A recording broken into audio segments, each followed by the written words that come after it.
Onların varlık Onlardan da. bir bak. Devam bankından bir bak bir fikrim istemiştim. Bir ancora şekilde yapılır. Şeyde de var. Açık. Facebook'ta kullanıyorum. Okay.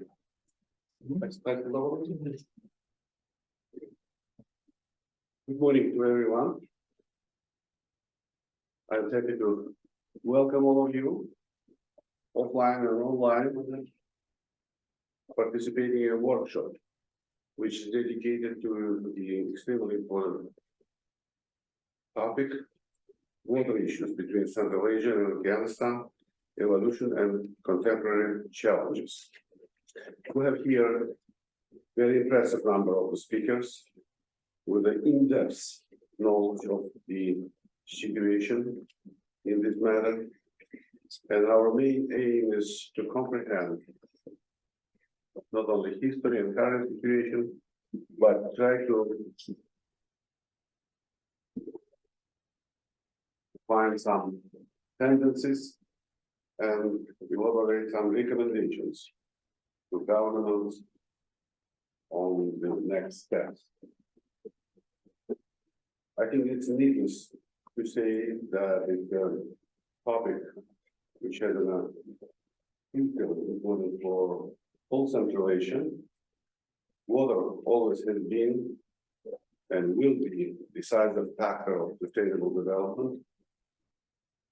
And we have some fundamental understanding that without finding the needed compromise and formula, it will be difficult to obtain our main goal, the economic development and the prosperity of the people living in whole Central Asia. Afghanistan is also part of Central Asia. It's a classic definition done by Alexander von Humboldt in his when he coined term Central Asia, he did. We remember all that he included Afghanistan in the region. The region can develop only together. Any country of this region cannot prosper separately. And definitely, there is we are in the same boat and we have the same agenda. And lastly, all water resources in Central Asia belongs to the region as a whole. And can be effectively used only by all countries together with harmonizing their interests. I think it's a fundamental point which I'd like to open up this workshop. And now I'm happy to invite our experts to contribute to this discussion. And first of all, I'd like to invite Dr. Iskandar, visiting professor, to share with us his point on this view. The floor is yours, Dr. Abdullah, and please.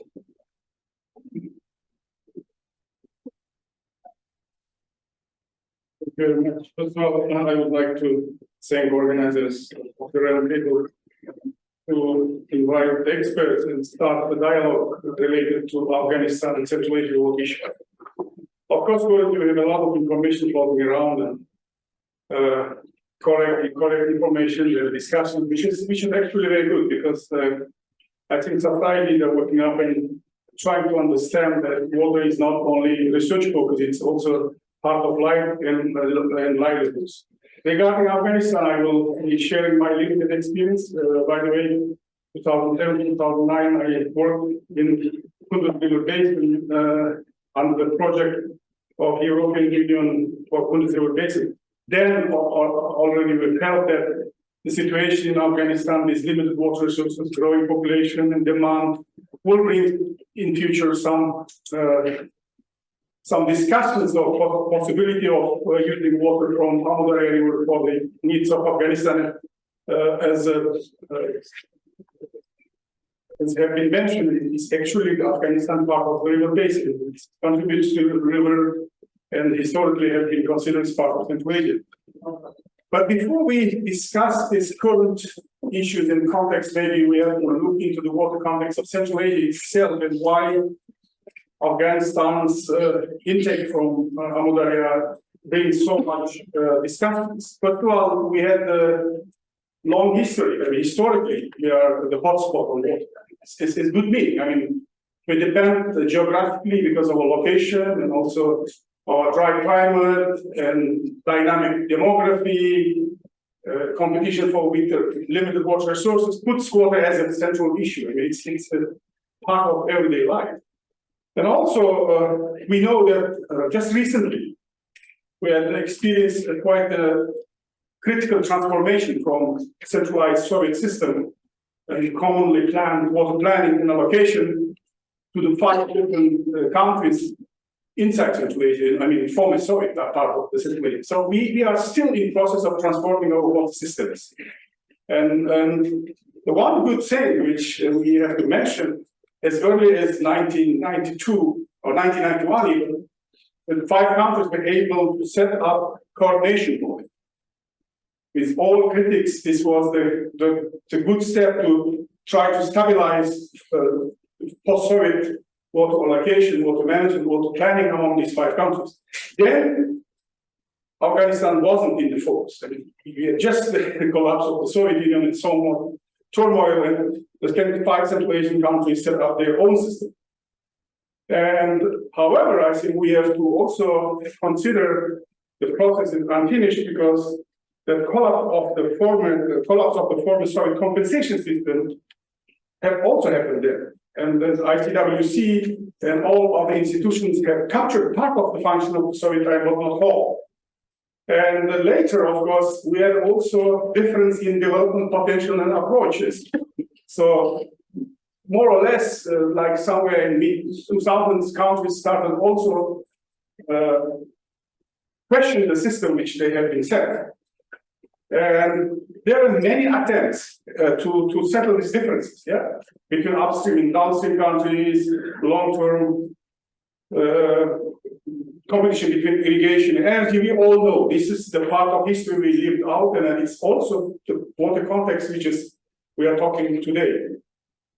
And currently, we should recognize that more or less for all the region in each country separately, water became sensitive and securitized area. Yes, we have a good neighborhood, and I will point out increasing the good openings, but still, I think we have a lot of issues tackled among 5 Central Asian countries, not including Afghanistan. For example, one of the areas we are talking about is investment potential in case Central Asian countries find joint pathway.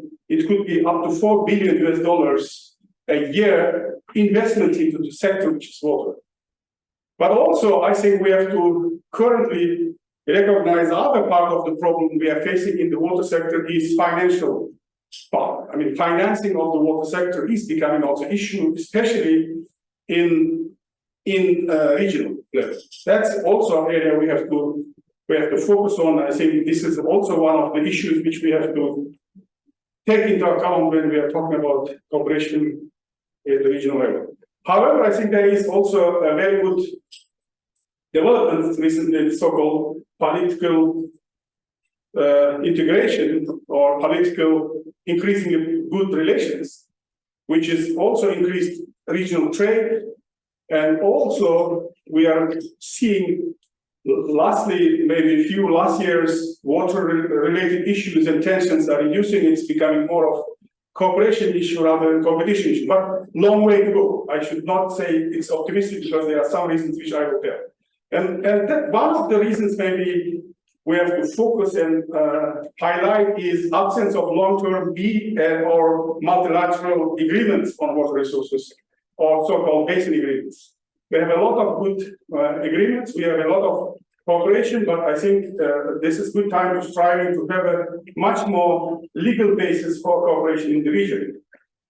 The next is just graph illustrates how we come from 1990s until now, having some step-by-step developments in the water relations, starting like post-Soviet collapse and setting up regional institutions, searching for new agreements, strengthening of or continuation of water cooperation. And currently, I think we reached a time when we are talking about more of pragmatic and action-oriented solutions. I think this is like, we should see it's like not just straightforward, but step-by-step approach, emerging water system cooperation in the region. That's we have to keep always in mind.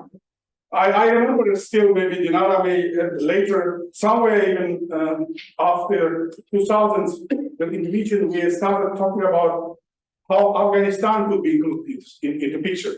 Because then there was a new government and just 2001 and everything happened. Then early recently discussions went to how we can integrate Afghanistan into institutions in that way. It was discussion, and I think it still continues on. For known reasons, it wasn't included, but some kind of discussion, at least bilateral discussions happened. What we are facing in Central Asia in order to be ready to cope with new emerging problems. First of all, of course, we have high water consumption. We should not forget about this. Even President Mirziyoyev mentioned recently in his speech how much we could face water issues and problems. So what we should do with this is we should strive for conserving the water and saving water. There are a lot of investments going on, but still, I think we have to strengthen this direction. We should really maybe put some institutional effort that water saving and water conservation becomes a regular part of our water planning, water use, and strategy. Secondly, I think we should really be honest that we had a lot of reforms, transformations in economy.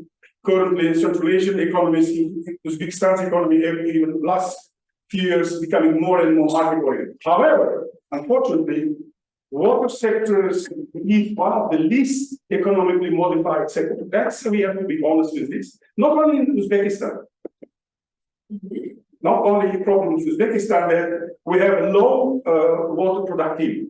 So the second thing which we have to focus in our country and also in the region, high water productivities and value for water. I think that's very important to mention. Of course, irrigating huge areas, getting less crops, it's not the way to go. I think we have to strategically shift our focus, not just irrigating land, but getting more output from each irrigated area. Second, I think, unfortunately, currently still continues to be more of sectoral approach. We're looking separately water, separately energy, separately food and water. It does not work. I think the next thing which we have to focus and work on setting multi-sectoral, multifunctional water systems. Water systems cannot be only irrigation, only drinking water or other water. It must be multifunctional, targeting the highest value for water. And then, of course, our strategies, unfortunately, is short-term and strongly operational focus. So we're trying to solve today's problems, fix leaks today, and just to deliver water today. But I think that's a good time to also, and it's Uzbekistan again, exemplifies a good trend, setting up long-term, more adaptive water policies. So that long-term vision 2030, 2050, taking care of climate change and other emerging issues, we have to have really flexible, adaptive, long-term water vision. Of course, we should always keep in mind that climate change is additional but very serious factor in planning of water management and use. That's we should not forget. We cannot anymore hope that some things will happen and we will survive without adapting to the climate change. Just the illustration that I would like to show in the next slide is that according to our calculations in 2022, there are two scenarios, optimistic and pessimistic. In both scenarios, we see that our region will have a high risk of climate change. Even if optimistic, we still will be facing, will be having and dealing with very serious consequences of climate change. Now, this is our region. So we have serious issues, we have our internal problems. We have been working under the changing and transformations in water sector and economy. Therefore, we have still some business to do among the 5 Central Asian countries. But as said, Afghanistan is actually the player. And unfortunately, Afghanistan has also a problem of limited infrastructure and inefficient water management. So water policies, they started in 2009 with support from German government and US, some reforms in the water sector, trying to set up water sector policies, but more or less these things have been in paper. Yes, they have a water sector policy Afghanistan, which is well written, formulated, it really gives a picture of future, but implementation still is lacking because of institutional financial competences which they need. And also like in Central Asia, Afghanistan's primary water use is agriculture. So almost 80% of country's water consumption goes to agriculture. More or less, it's an agrarian country. So they depend from water. If we look irrigation sector, for which they need a lot of water, I think the infrastructure is outdated, and I myself can confirm that most of the systems are established in the end of 19th century, sometimes in 20th century.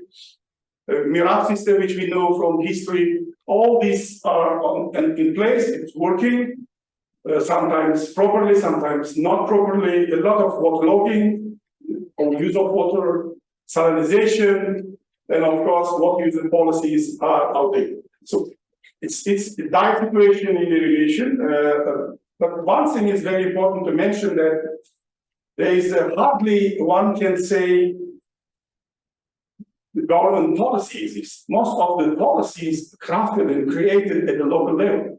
And so-called mirage level means that there is no coordination of policy. So the competition is huge. In the same one canal, you can witness that in the above the canal, you get rice growing, and below the canal, you have absolutely salinized land. It's not a big area. I'm talking about like 5,000, 6,000 hectares. So more or less, when we are speaking about Afghanistan water policy, we should keep in mind we're talking about local managed water. It's not state policy, it's not state presence, regulation almost absent. So everyone who has the capacity to take water from the river or system, they do it. And I have seen 10,000 people go for Hashar in one day to clean the canals. In other places, in the poor places, farmers just through lack of water. And then other thing which is also similar to us, of course, there is growing demand. Because population is growing, agriculture is mainly a source for livelihoods. And on top of it, climate change is similar, like here even worse because of geography and location and also history. Now, the next part of presentation looks at how Afghanistan's agriculture changed. First of all, now major focus of irrigation is food production. That's for known reasons, we should not explain why. But there was also fiber production, very high levels of cotton production somewhere in mid-70s and close to 80s, because there was a ginning factory available and collecting from the people cotton. Now it does not exist. Therefore, people are changing their cropping structure from fiber and fruits more to rice and wheat, especially rice. Very high consumption of water, and practices of rice growing absolutely different from even our Khwarezmian practices. Where still you have some limited water use, up to 30,000 cubic meters per hectare. You can see here 60, 70,000 cubic meters per hectare of water use for growing rice. And it's a tendency, it's a trend. Whenever people have a chance to get access to water, they immediately shift their cropping from fruits and vegetables to rice. The reason is of course storage, market. They don't have easy access to open markets, and also local markets demands are not so high. Agriculture very low productive and a lot of high losses, huge water consumption. That's like a normal agriculture country. Inputs and technologies, of course, outdated. There were some attempts to bring some varieties of crops and high yield seeds. All this stopped after 2022. And therefore, processing, storage, and transportation of agricultural products are rare and inefficient. Recent drought, especially starting somewhere 2020s, there was also, before even the Taliban came to the power, food shortages coincided with, major political transformation and change, which happened in 2022. So this is like a water and food production in Afghanistan. It's a situation. But then, of course, we come back again from where we started, Afghanistan's place and role. Of course, we consider its riparian step to Amudarya because it contributes to Amudarya, but also uses. For example, Kunduz River is not anymore ending in Amudarya. Before it was coming to Amudarya, but last 10 years, we do not see much water coming from Kunduz to Amudarya because of high consumption, using at the upstream and midstream of the river system. So there are many examples that Afghanistan actually used and using water from Amudarya and will use. Of course, the Soviet period that was centrally coordinated, there was agreements, at least 3 agreements I can remember, like 1958, 1964, and later agreements during this transformation into the new governments. All these have been more or less about the borders and border protection, information exchange, and there is no clear distribution of water. Of course, we have this so-called scheme of Amudarya River from 1984. Still, it doesn't really clearly identify its water shares among Central Asians and Amudarya.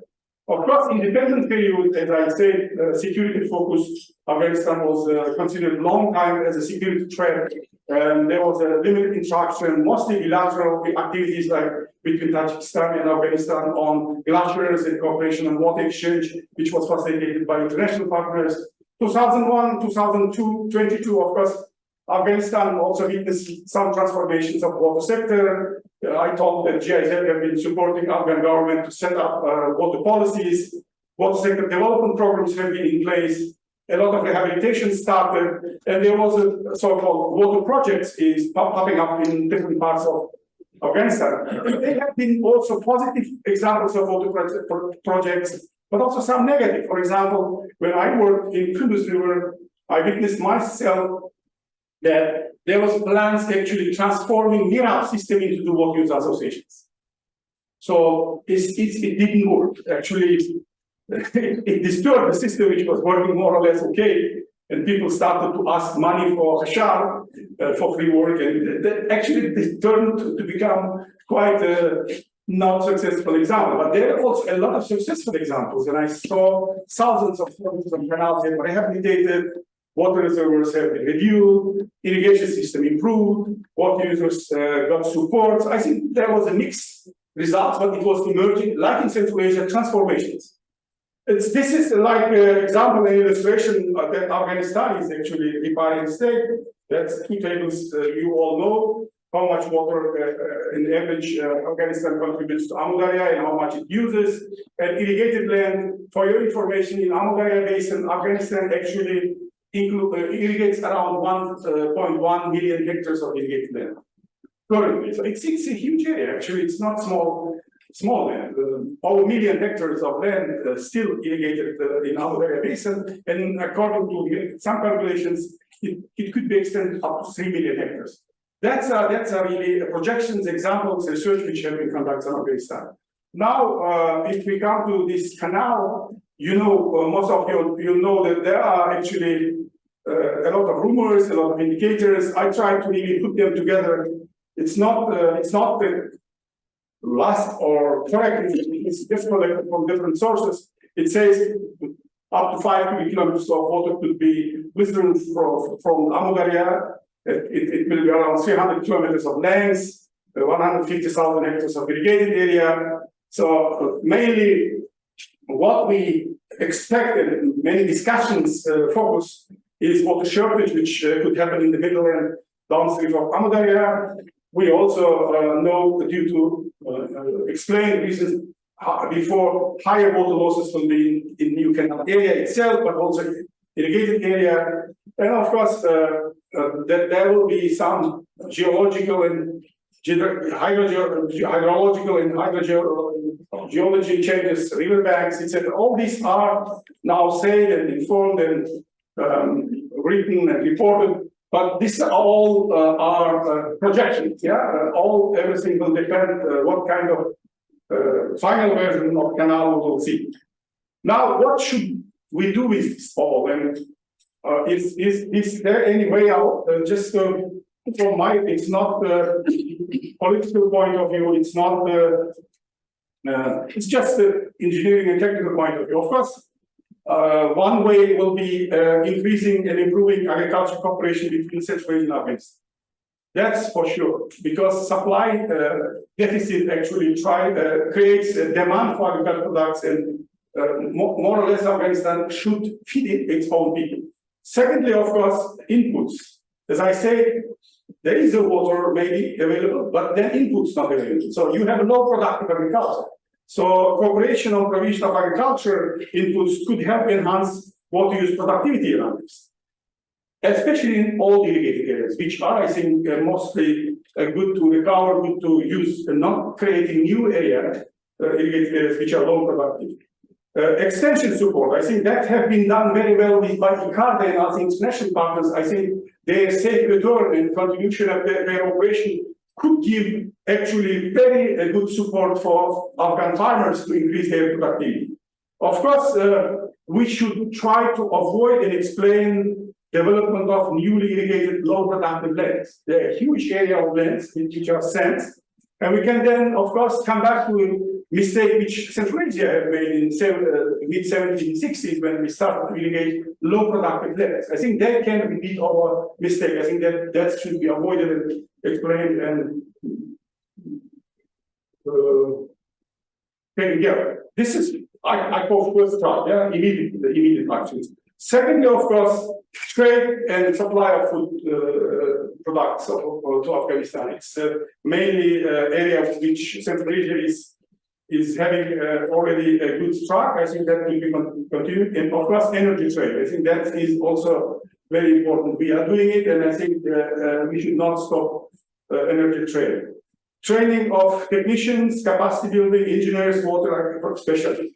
I know today we will have a speech from German Kazakh University where they train a lot of Afghan students. I think we should do this. That's an area they have a lot of lack of expertise. Agriculture universities, I think most successful intervention during 2001 and 2020 was supporting education, especially agriculture education in Afghanistan.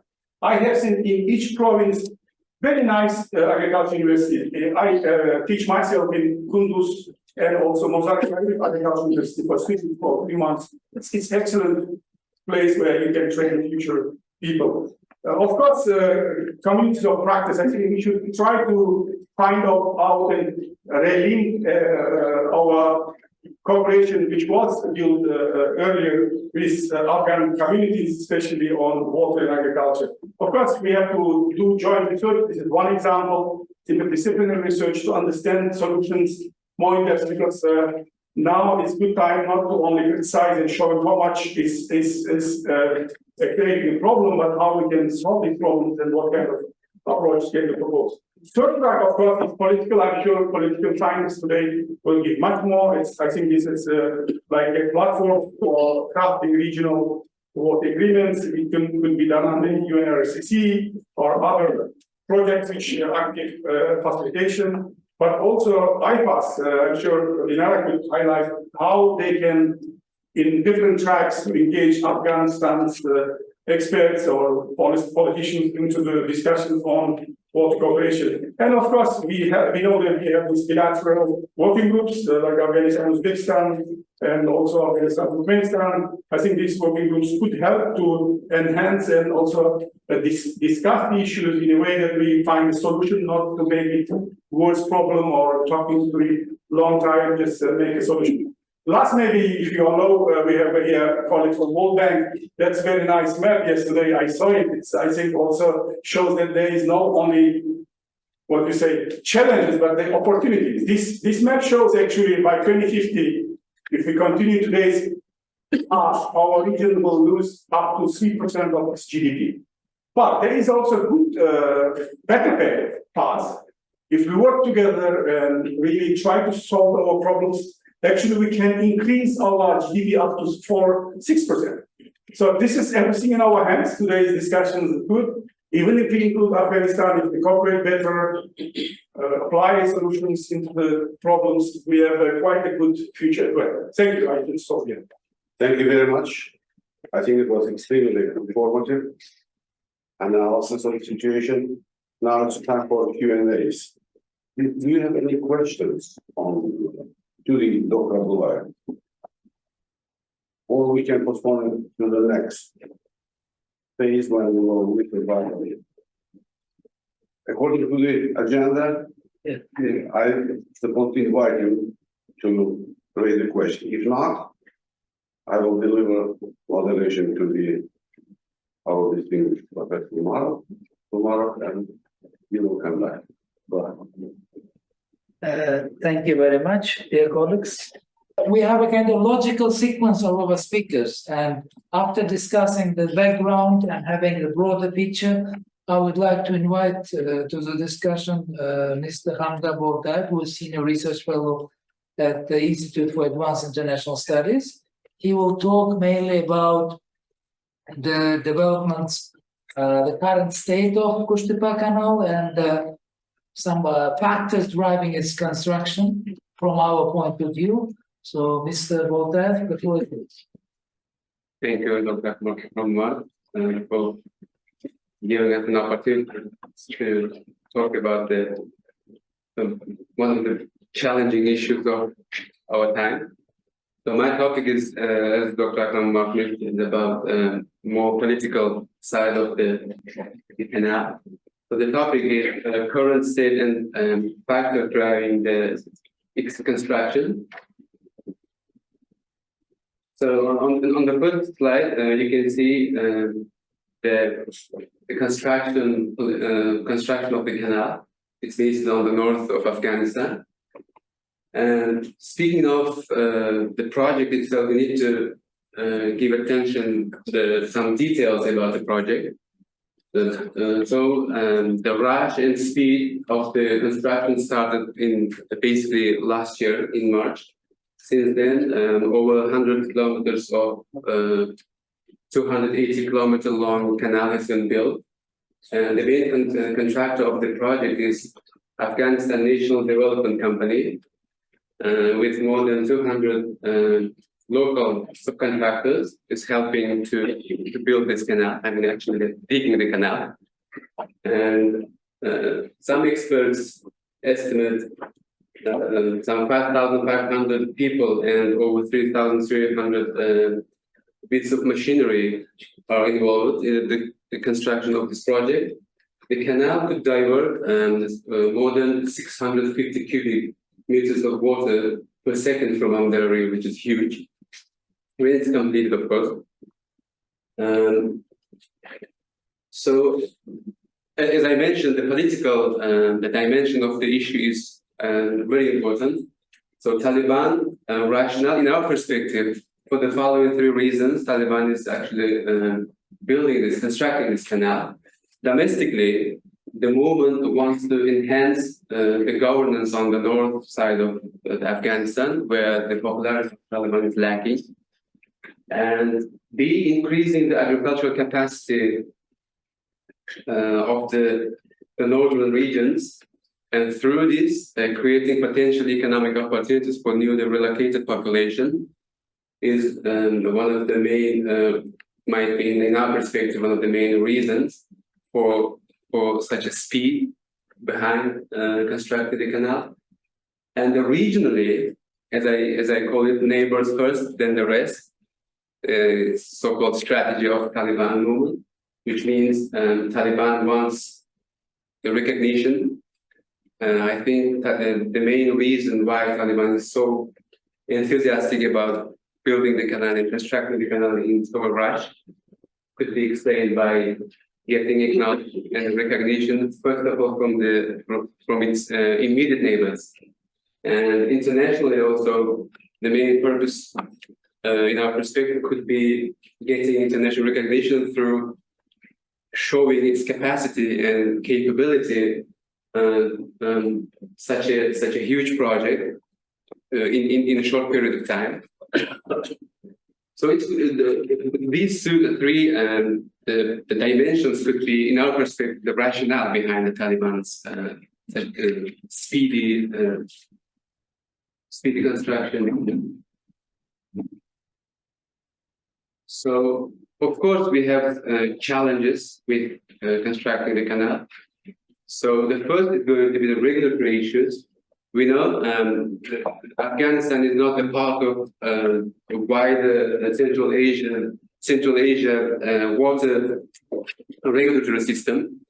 So Afghanistan is not part of 1992 UN Convention on the Protection and Use of Transboundary Waters and International Lakes.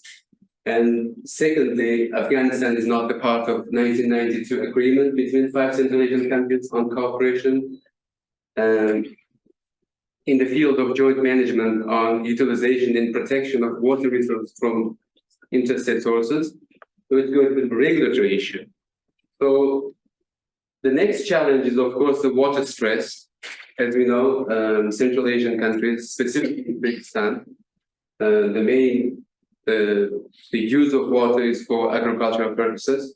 So the downstream regions of Uzbekistan, downstream of Amdara River of Uzbekistan, is going to be affected seriously if the Taliban constructed the canal and used the full potential of the canal and diverted, as I mentioned earlier, 650 cubic meters of purified water. And of course, Taliban can use it as a bargaining chip.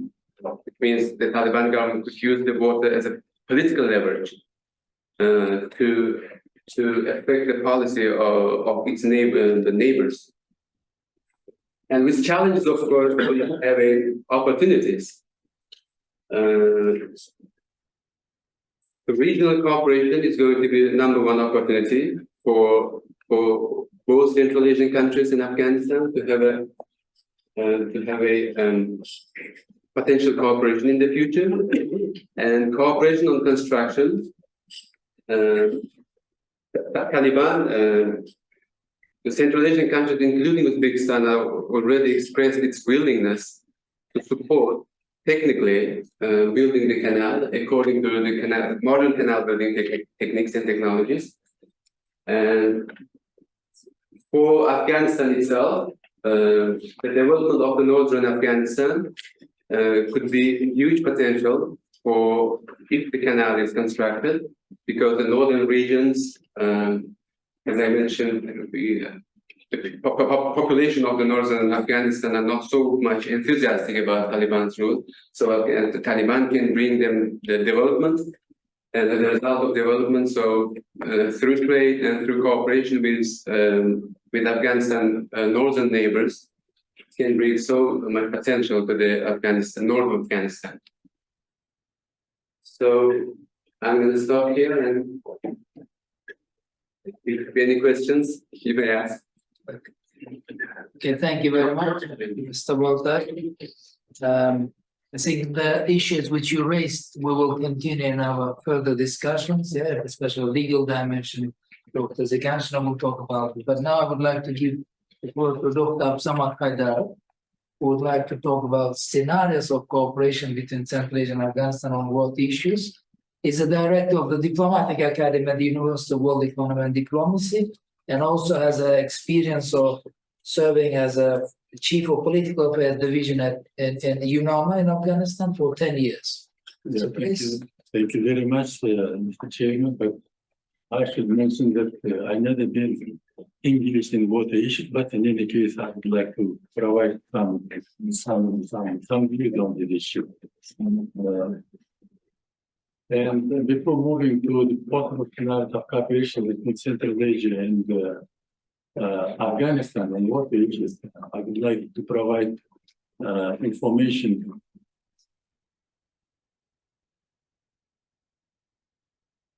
Yeah, sorry. On legal base of Afghanistan participation in transport before the collapse of the Soviet Union. As you know, there were two main agreements signed in 58 and 61 between Afghanistan and former Soviet Union. The main idea of both these agreements reflected here, these two main principles, which were respected by both sides, Afghanistan and the former Soviet Union. First principle is respect for interest in the distribution of water resources on the Amudarya and Panj rivers. And the second principle is prohibition of unilateral construction of any structures on the road of transboundary water resources without the consent of the other partner. And as you know, in the later 70s of 20th century, Afghanistan stopped using water resources of the Amudarya due to the Afghan war. If you remember, in 1979, Soviet troops invaded Afghanistan. All these signed agreements now is out of order. Next, I would like to provide some information on current situation on water system in Central Asia. And as you know, collapse of the Soviet Union and disintegration of existing water and energy system of Central Asia, of course, affected, I think, both sides. But later, in 1992, was established the Interstate Commission for Water Coordination. Still, this commission is the main body regulating the water in Central Asia. But it should be mentioned that Afghanistan is not a member of this Interstate Commission for Water Coordination. So now, what kind of challenges we are facing now? First of all, it's intensive irrigation crops, ineffective water management, outdated infrastructure, ill-conceived political steps, unjustified political decisions, poor regional coordination, and of course, climate change. So currently, all these Central Asian states are willing to compromise on water energy issues. And as you know, water, not just a water problem, it's related to energy as well, and related to all these countries, not only Central Asia, but Afghanistan as well. And for the time being, Afghanistan is actively involved in the issues of water security in Central Asia. So what kind of options we have for the time being? First option, and you can see that all the Central Asian countries bordering to Afghanistan, first of all, Tajikistan, Uzbekistan, Turkmenistan, may hold talks at the bilateral level with Afghanistan to address water issues. This is, I think, is being implemented for the time being. Next, second option, to hold talks at the multilateral level with participation of all Central Asian countries and Afghanistan. But in this case, Afghanistan should be included into this earlier mentioned Interstate Commission. And of course, in this situation, the Interstate Commission should be reorganized into a full-fledged regional organization capable to address interstate disputes and participate in the implementation of interstate projects for the construction of hydropower facilities. And in any case, both scenarios should be aimed at taking coordinated steps, first of all, to prevent the negative consequences of the physical depletion of the transboundary freshwater resources and the development of their own economies. Thank you very much for your attention. That's all what I wanted to share with you, and would be glad to respond to your questions. Thank you very much. Thank you very much, Professor Haidar, for insights and sharing your vision on the topic. Next, I would like to invite Dr. Dinara Diganshina, who is the Director of Scientific Information Center of the International Commission for Water Coordination in Central Asia. And the topic of our speech is legal and institutional dimensions of water cooperation between Central Asia and Afghanistan. Whatever you prefer, you can sit here or set another speech one, whatever is more convenient. Yeah, just. Well, thank you very much for inviting for this very timely discussion, and I think it's probably it's overdue for some years when we should have started talking more actively. And I fully share Dr. point that probably we were not active enough with Afghanistan, but it was different ways actually approaching. My presentation will be focusing on one narrow issue on legal and institutional. Some of the speakers already mentioned that we have commission, we have some legal basis, and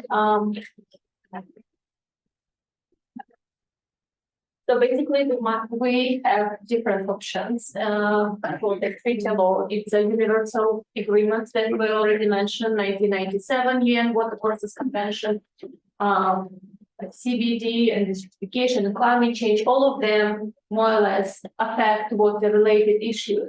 We also have the UNEC conventions, an agreement between Central Asian countries and treaties between Soviet Union, Afghanistan, and bilateral treaties. Why I'm mentioning all of them? Because it's Afghanistan is not party to most of them, but we can get some provisions from this agreement that reflect the practice of Central Asian countries, but also reflects customary law, which is obligatory for the countries. So I will start. Okay. I think something happened. Yeah. I will start with the regional agreement, 1992 agreement that we were referring, and it's true that it's only refers to 5 Central Asian countries, and we don't have any specific water-related agreement on our area for all Central Asian countries and Afghanistan that would regulate water allocation and other issues. What we have in 1992 agreement, actually it's a kind of hidden provisions that I would like you to provide, because what it does, it validates the Soviet rules of water allocation and water use, and it's not explicitly written in the agreement itself, but we have to understand that the water allocation was done for 5 Central Asian countries. For Moldavia, it's 4 countries: Kyrgyzstan, Tajikistan, Turkmenistan, and Uzbekistan. And sometimes I see the reference for the also limits for Afghanistan, which is 2.1 cubic kilometer of water, but it's not actually what withdrawals Afghanistan. It's just the estimation how much water Afghanistan is supposed to use at that time. It's very preliminary. And there is also some speculation that even for that time, it was underestimated. And how water was allocated between Central Asian countries. What was the criteria for allocation? It was the irrigated lands in use, the area of irrigated lands in use. And what Commission does, what Interstate Commission for Water Coordination does, now, it approves the water withdrawal limits based on growing and non-growing seasons based on actual situation. And it divides proportionally available water between 4 countries.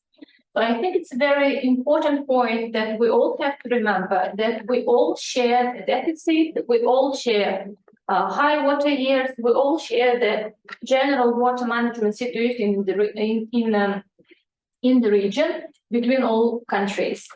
And what it does, it provides equity, that not only upstream countries get all water, or only downstream countries have to deal with the water deficit. And I should say it's one of the, I think, progressive water allocation that we have in Central Asia. For example, treaty between the United States and Mexico was dividing water on volumes. So if it's water deficit here, Mexico would not receive necessary water. So I think we have quite a nice arrangement that gives us opportunity to provide equal sharing between the Central Asian countries. And it was successful for these 30 years that we have.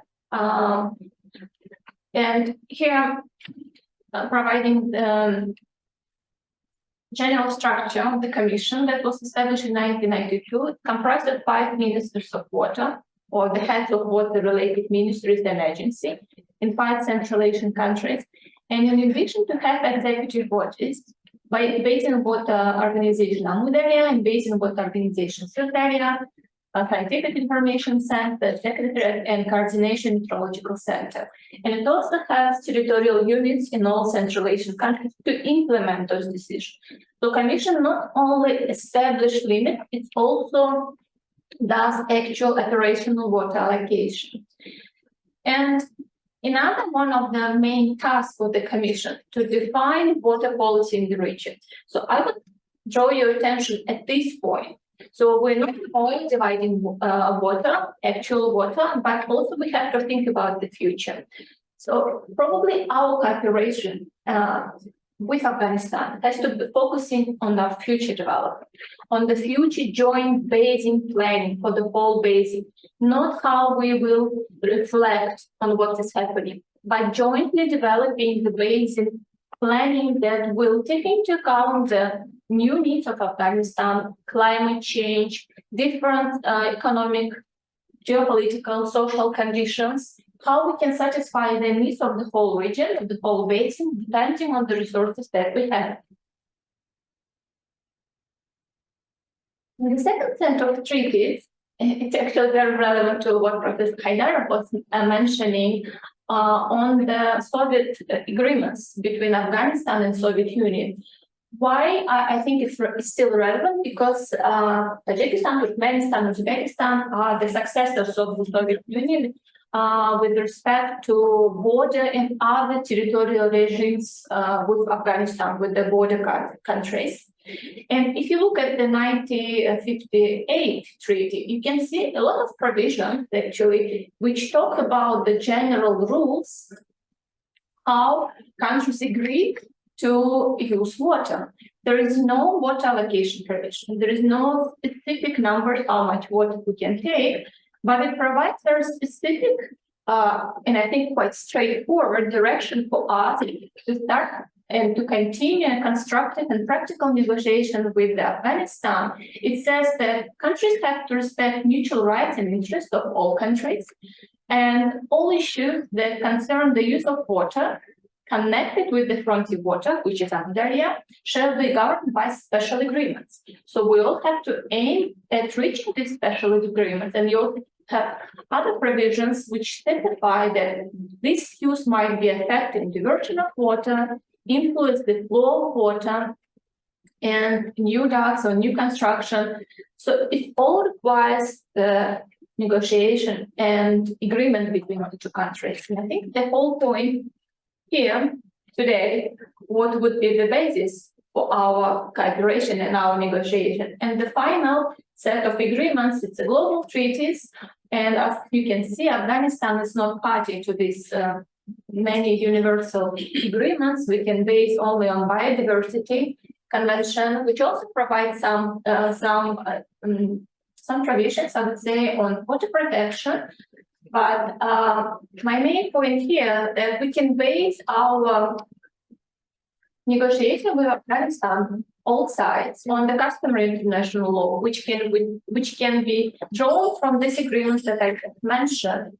And here's the list of applicable customary international law. I think many of you know here that customary norm is very similar to treaty provisions. It's actually what is obligatory, mandatory for all countries,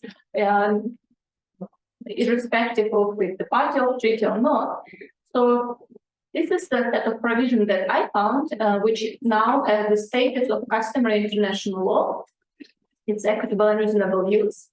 It's obligation not to cause significant harm. And here I would like to mention that it's a due diligence obligation, meaning that countries have to take all measures in its capacity that can prevent the harm. It's not the obligation of the result, that the result should not be achieved. but the country, depending on its capacity, can do everything within its country, legal, financial, technical measures, not to cause the harm. So here's the end point to cooperation with Afghanistan, that we have to build capacity of Afghanistan to take those measures that will be satisfying other countries in the basin. Providing a minimum environmental flow along the river, good faith cooperation with the goal of achieving optimum use and adequate protection of international water courses. We can talk about the protection here, and we already experiencing quite huge environmental and ecosystem needs, so we should not forget about the protection of environment. Regular exchange of data and information, I should say it already in the treaty in 1950. A treaty between Afghanistan and Soviet Union also incorporated. So consultation and prior notification of planned measures. And here I also would like to highlight, it's not prior consent. No one asked for consent. It's a prior notification, which triggers a process of notification and consultation between the countries based on environmental impact assessment. What the countries think will be a decision solution for this particular situation. So it's lighter, that obligation that Dr. Akhtar was mentioning in his, when you ask money from the World Bank and ADB, he said that they asked for no objection. So the customary laws are lighter. It's asked prior notification. You don't need to get consent, but you have to have this process of consultation between the countries. So here's my final slide. I think it would be wrong to say that we don't have the legal institutional basis to talk with Afghanistan. We do have it on the basis of customary law, and we do have on the basis of treaty obligation. And I just wanted to add a few words on our commission. For 30 years, it was the different ways from Afghanistan side, from the side of some Central Asian countries to engage more with Afghanistan in terms of water, inviting us as observer for the commission, inviting them for technical group discussion. And when we were already ready, when we already established regional working group in 2021, and already in the minutes of our working group to improve International Fund for Saving the RLC and the Commission for Water Coordination, one of the issues was how to engage Afghanistan. And unfortunately, we had to pause it for some time before it would be more clarity what might be official, formal engagement with Afghanistan. So it was very clear sign and already on the paper that we will be doing it. But unfortunately, for some circumstances that prevented us to continue. Thank you. Thank you very much, Dr. Liganshan. It was very interesting and very insightful information about the current situation in terms of legal aspects of our cooperation. Now I would like to bring to our discussion Dr. Timur Dadabayev, who is a professor at the University of Vancouver. He will bring us a bit more theoretical approach to the topic, a more scholarly approach to our discussion. So many thanks for joining us, Dr. Dadabayev. Please, the floor is yours. Thank you. So thank you very much for having me actually here. I arrived on Friday and not for this event. Yeah. And on Saturday in the afternoon, I was told about this event. And I greatly respect all of you, and we use your work in our studies. So I was looking forward to take this opportunity to engage in this discussion. Now, my own discussion, I'm not a specialist in water politics. Water itself. I mostly focus on something that we call hydropolitics. And as I'm a scholar of international relations, I'm more concerned about the images and the narratives and how we conceptualize the future so that the international community can understand us better. And so this particular paper It's titled Centralization Water Neighborhood. This is based on our paper, which has just been accepted for water alternatives. And I think is part of the special issue, right? And I will just briefly, very briefly, outline the gist of it for your understanding of what we actually want to deliver. Now, in terms, and this is the paper which is co-authored by my colleague Jennifer Serving and who specializes on sustainability issues and translation. Now, in terms of the problem, I quite often get this question about what is the problem? What is it exactly that we're trying to problematize? And the problem that we approach from the perspective of international relations is very simple. We have a duality of powerful images as projected in different words. On the one hand, we have this rationalist and very realist-based image of Central Asian countries trying to assert their sovereignty over water. And this ego nationalism or the conflict which is going on around in this region. So that's one very powerful image, which has a very good ground to be received. If you look for the majority of academic writings, this is the image. There is this conflict over the water, the parent water, the countries, and downstream, upstream countries, etc.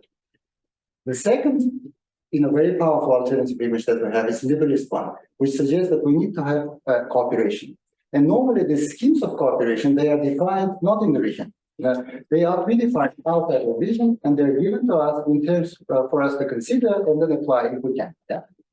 Now, if we look into this, we see that on the one hand we have this image that this conflict-ridden sort of water issues. On the other hand, we have this cooperation. States are trying to do so. Nara in her paper also touched upon this different schemes, agreements, etc., etc.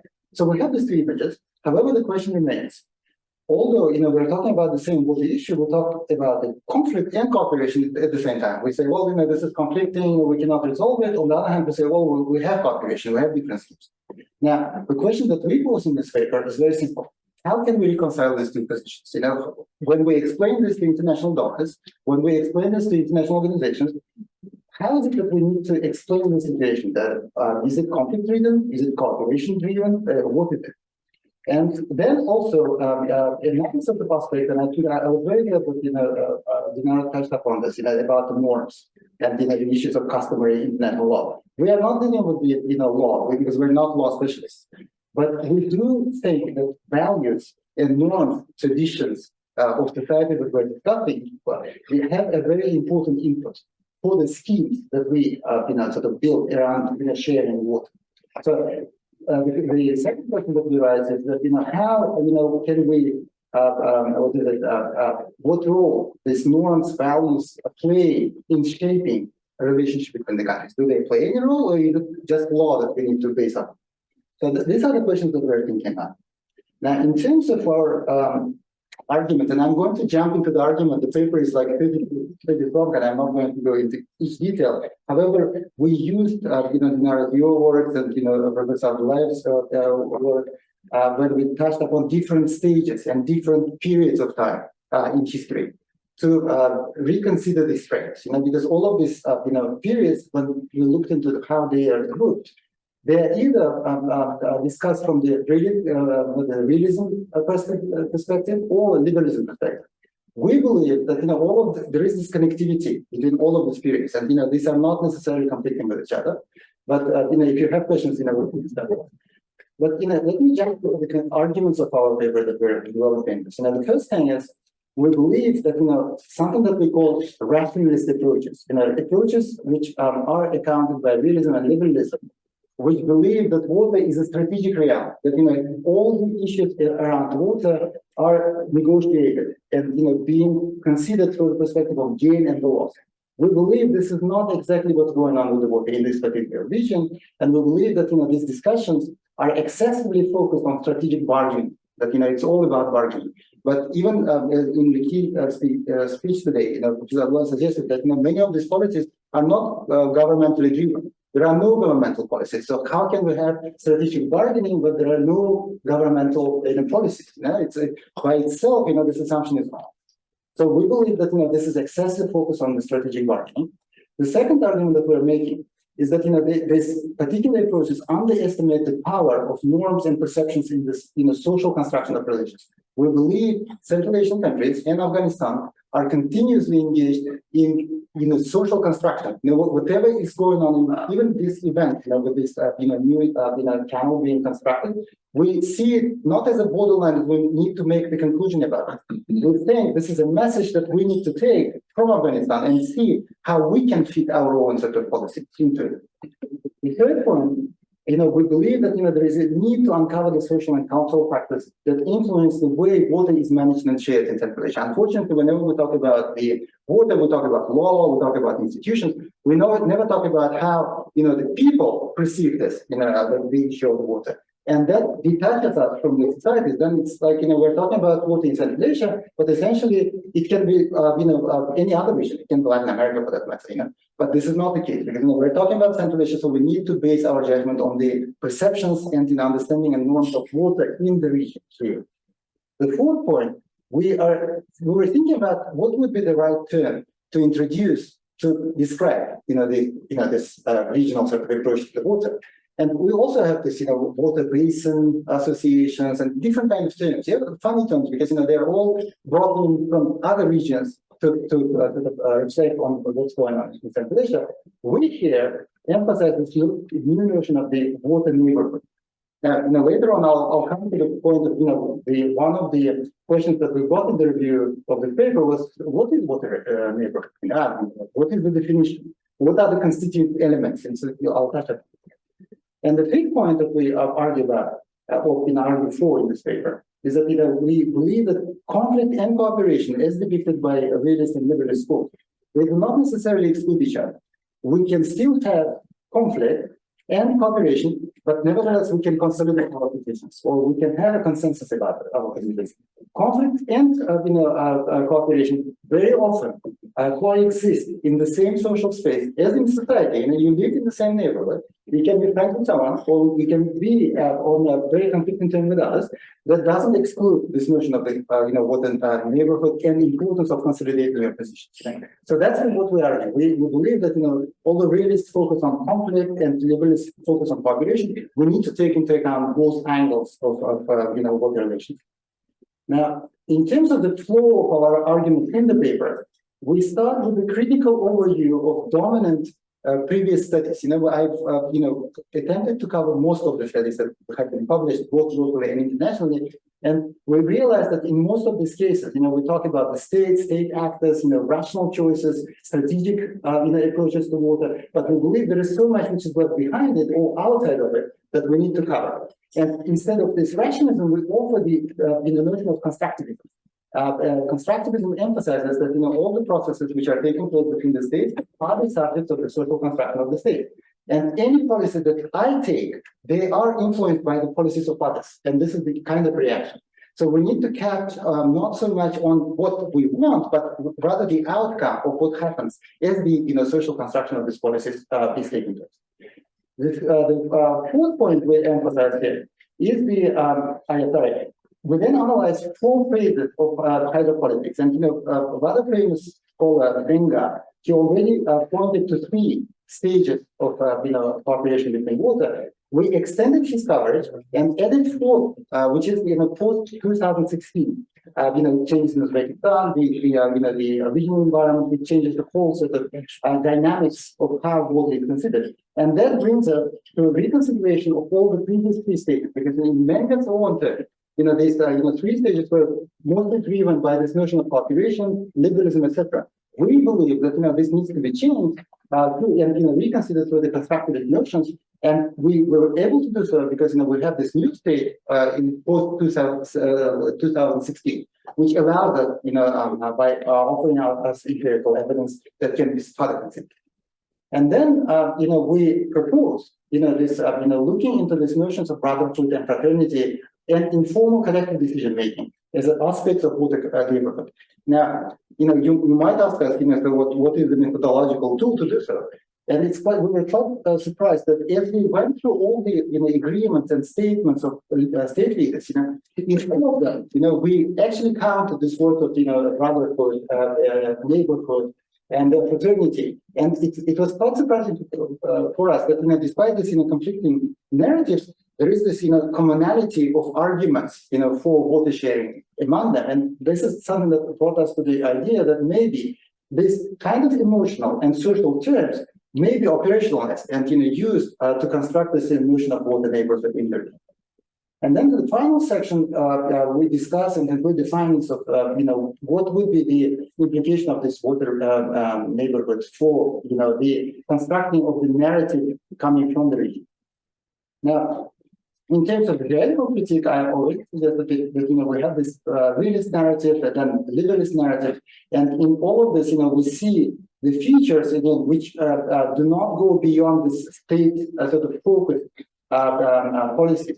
Even the notion that Professor Abdullayev mentioned about the functionalist approach to the water, they fall within this, neo-functionalism and functionalism theory of liberalist, thought, which suggests we can focus on a particular area in water management, and this technical cooperation can lead automatically to resolution of the problems. However, we believe that, again, this excludes, as you very, very correctly suggested, we have this mirage system, right? And they try to influence this with the functionalist logic, and they actually ruin it, So that leads us to the point that, we have this, schemes or models that, we cannot apply them to Central Asia fully. And the final point about this energy-water swap scheme, or, the energy, water-energy food nexus, it's very popular sort of notion, as I can see, not only for Central Asia, but internationally. And I think, it's a funny and, very attractive, perhaps, for, to emphasize sophistication of the discussion of the subject. But when you think about how is it applied in this region, it doesn't work. And so, as such, this concept is not very sort of, logically consistent with what we can actually operationalize in this part of the world. So we also criticize, in our paper. And then we suggest something alternative to this, which is, offered by constructivism. We are not the first ones to suggest that constructivism is a very useful tool to reconsider this. I've mentioned few authors, and even Menda, who is, liberalist, he actually suggested that maybe we need to look into constructivism as an alternative approach to this. Ovidenkova, on the other hand, is, a rather famous scholar for, liberal sort of views, but she focuses on values from the perspective of environmentalism. We're not entirely sure this fits up. However, we do believe that, the norm and value-based approach to water management is more needed. And then, as a sort of proposition, we suggest that, this notion of water neighborhood, which is a constructivistic concept to understand water-related issues in Central Asia, is more useful. And this definition of water neighborhood is still needed to be, and needs to be sort of developed further. But in our own approach, what we mean when we say Central Asia water neighborhood is, firstly, it's derived from the social understanding of neighbors in Central Asia, from the society. People would say, well, water and society, they are not very connected, but how so? Our society is composed of people, and these people actually live with water. So we need to base our judgment on the societal sort of norms and approaches, otherwise it just doesn't make sense. And we cannot base our judgment exclusively on the governmental perspective.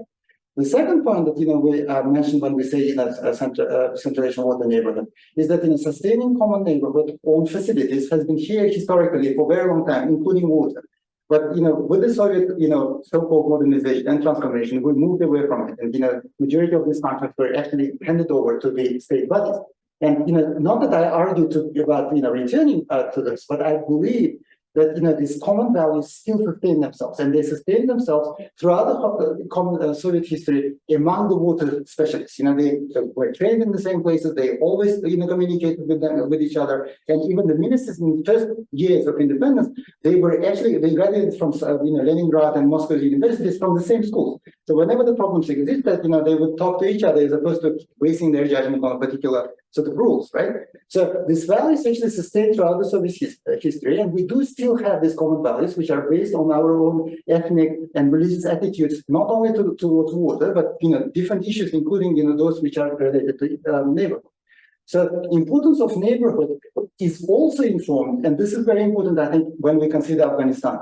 By shared religious Islamic values. Many people say, well, Islamic values, we're very secure, these secular states, we do not share anything with Afghanistan. However, one thing that we share is religious Islamic values, and religious Islamic values tell us about four things, and these are, compassion, refraining from envying the neighbor, duty to preserve the neighbor from troubles, and displaying sabr, or something that we call patience, right? So these issues can be applied to this relationship between these countries when we attempt to brand our policies, or to brand our circulation of water neighborhood. Now, in terms of political narrative in Central Asia towards water, we also see that there is this attitude to water which is a common good. In a sense, we are mutually dependent. None of us would survive in this region, including Afghanistan, without mutual dependence. So we need to acknowledge this dependence, and we need to consider this, the notion of water as a common good. And that would, and we actually see this, prevalent, even with the Uzbek decision to, attempt to contribute to this, channel construction. If nothing else, but the attempt to emphasize we are mutually dependent on this. So we need to construct it together and use it together. Otherwise, we will not survive. And I think it's a very productive attitude. But again, in line with this, water neighborhood. And the final point. I was quite surprised, when I read through, all the, papers that, they emphasize so much the formal institutions and, formal negotiations and formal, intergovernmental schemes, right? However, we feel that, there's so much, informal in terms of practice or, consultations and, the institution which has been, it has been for a while, but it didn't work well. But in 2016 here, this notion of maslahat, when you can actually talk to each other, you can informal sort of leaders, etc. I think, this is a very sort of powerful rhetoric that we can use to forward this notion of Central Asian water neighborhood. As opposed to, Frederick Starr's, these ideas of, bigger South Asia, I don't know what it is, and I'm not sort of against it, but I think, we need to focus on smaller issues and, have these concepts which are rooted in this vision, not coming from outside. And the final sort of slide that I have here are the conclusions. Now, the first conclusion is that, as we were sort of reading through, papers and thinking about the problem that we're approaching, we realized that, water, issues in Central Asia are the subject of the political frame, meaning that, whatever frame you use, this is the way people are going to accept it. So it is our task to reframe this understanding of, moving away from the realism and literalism and attempt to emphasize something which is regionally constructed and not coming from outside the region. So very often people would look into a particular period of time in history and they would say, well, cooperation failed in this period of time. So we need to conclude that, Central Asian states are not capable of, sharing the water. But this is nonsense because, the relations between the states are in constant process of social construction. So we cannot just stop there and say that history ends here.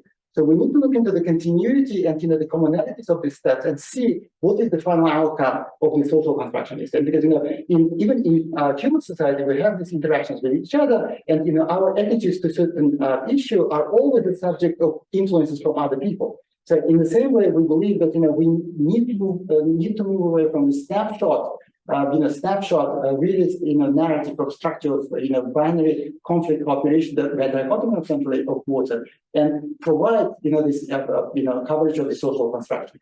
In addition, we frame this value-based commitment to water sharing as regional water neighborhood, and I think, this is one concept we can sort of rebrand the attitudes of all countries, because, all other concepts would say, well, Central Asia is different from Afghanistan, or, Afghanistan and Central Asia is very, very difficult to find common language. But when we talk about, the water neighborhood, it's quite natural, it's geographic, but it's also mental, it's cognitive in a sense, so that could work. And this neighborhood would need to be based on these, social values which are prevalent in the society, but also we look through the literature in not only in Uzbekistan, but also in Kazakhstan and other, in Kyrgyzstan, and we actually see a lot in terms of the commonalities of the language, the brotherhood, fraternity, all of these, terms, they exist in the language, and they are operated quite often when they describe this relation. So we thought, this could be the way out. Again, this paper, in a sense, it's a paper. It's the idea that we propose. We do not claim this is the sort of the final product. Rather, we're attempting to, suggest new concepts which would go beyond the Western sort of imposed ideas that we can then sort of instrumentalize by operating with the customer laws or with other set of elements which have been mentioned by our esteemed colleagues. Thank you very much. I'll stop here. Thank you. Thank you very much, Professor Dadaber, for very interesting approach and the new understanding of the problem, trying to look on this from different perspectives. It's bring this local context into discussion of international relations understanding of this problem. Thank you. So we have a last but not least speaker from Kazakhstan, Dr. Alisa Kogutenko. We talked a lot about capacity building, about training of specialists in Afghanistan. As far as I know, German Kazakh University is one of the leading institutions in working with Afghan professionals. So I would like to ask Dr. Kogutenko to talk about DKU experience in cooperation with Afghanistan on what issues. Please, Dr. Kogutenko, the floor is yours. Thank you very much. I would like to share my screen, and I hope that all of you will see my presentation. Could you kindly confirm if it's visible? Yes, we can see it. Okay, great. Thank you so much. So as you've already mentioned, you're right that Kazakh German University has really a lot of experience on working with Central Asia and Afghanistan on capacity development, and in particular in the educational program on integrated water resources management. And I would like to start from the general perspective that when we speak about water, when we speak about the climate change and the education in Central Asia and in any of our countries, we have to face that there is still some issues on how we are educating our future generations, what kind of challenges we have. So in particular, in all of the Central Asian countries, there is a special institutes who are training the future water leaders, and most of this education is dedicated to engineering, the engineering perspective, to agriculture, to water and hydropower construction, and so on and so on.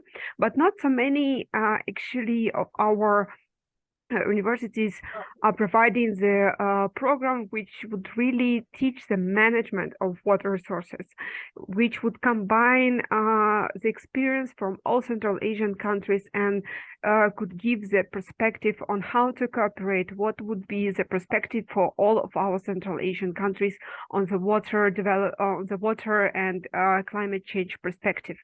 So that is why our university were trying to give this integrated approach on water management and actually teach future generations on water governance and water diplomacy, and really to combine all of the knowledge which already exists in Central Asia and bring it to action. So here you could see some challenges which all of our countries are facing on educational sphere. Of course, it's lack of higher education program which would be dedicated to water management, to climate change. We are lacking the specialists who would really give this who could really transfer this knowledge on a good manner. We are lacking a cooperation between institutions and universities, but all of these challenges could be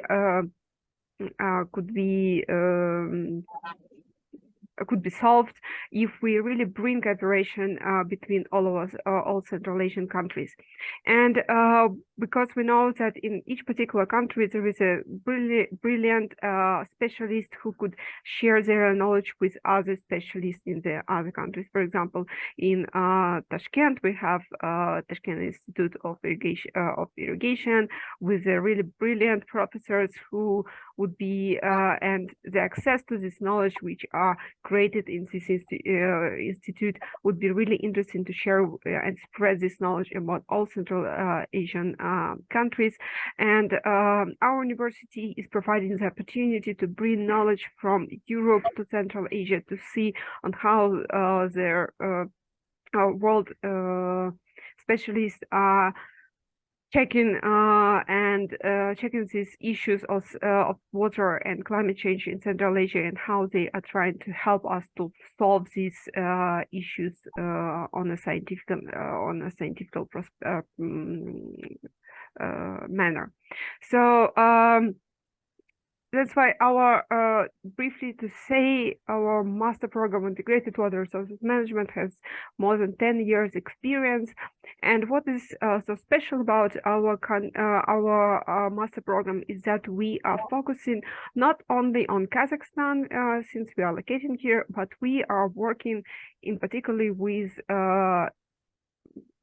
our partners in all other countries, and we are focusing on the students from all Central Asian countries and plus Afghanistan.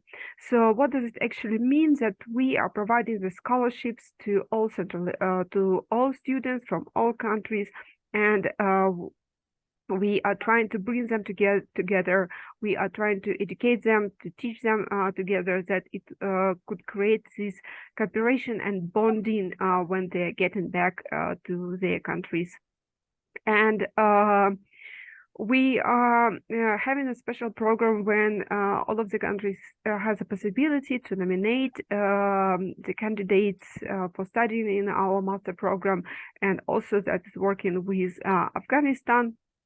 So here some statistics on how actually we are how we were able to cooperate with Afghanistan. So here you could see on this graph that we started in 2011. At that time we had only students from Kazakhstan, but later the number of students from all Central Asian countries increased, and especially in a cooperation with Afghanistan. So for the first 5 years, unfortunately, we were not able to bring any students from Afghanistan, but starting from that, each year we had more and more students.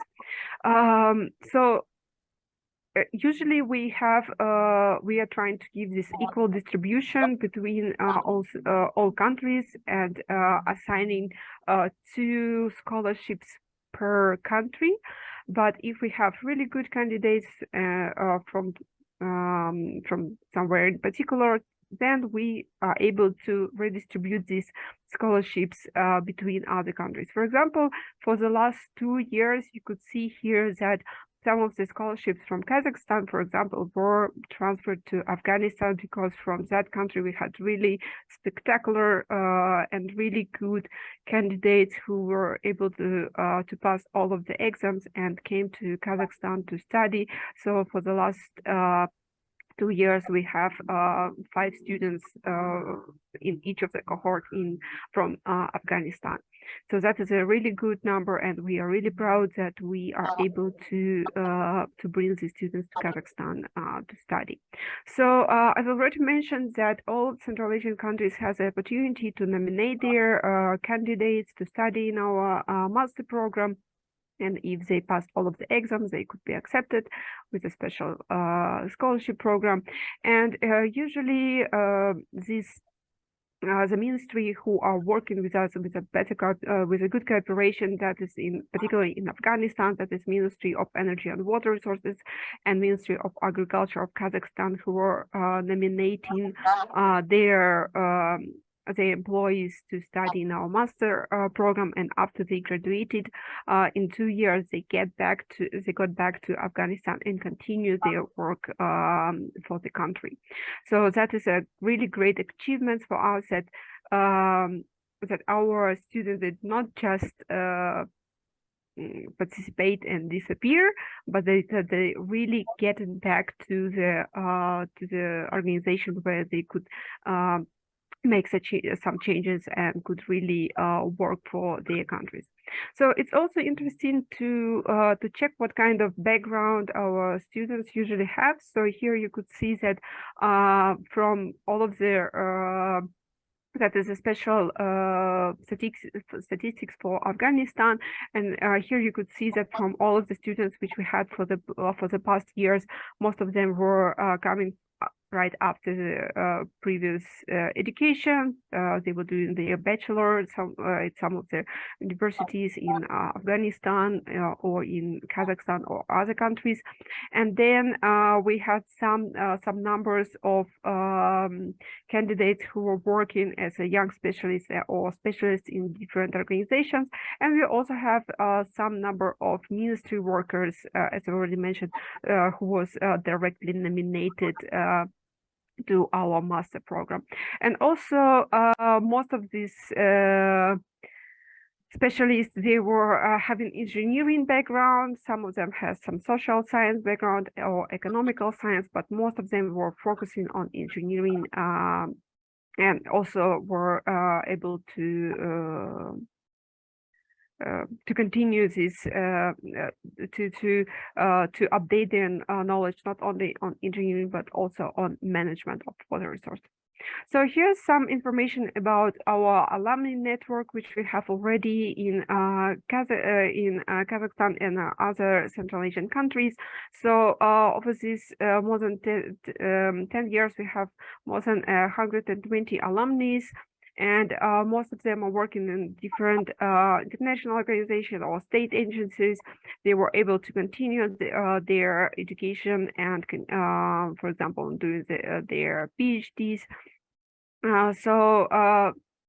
In general, we have really good distribution of the students who created our master program, and they work in a really different spheres, and that is really giving the opportunity for cooperation, because when they getting back to the ministries, for example, in their countries, they could have some already more close friends in, for example, in Tajikistan or Uzbekistan or Turkmenistan, and that's bonding which they were able to create during this 2-year study. That's really helping them to understand their neighboring countries on an easier way. So that is some information, what kind of courses we are providing to our students, and you could see that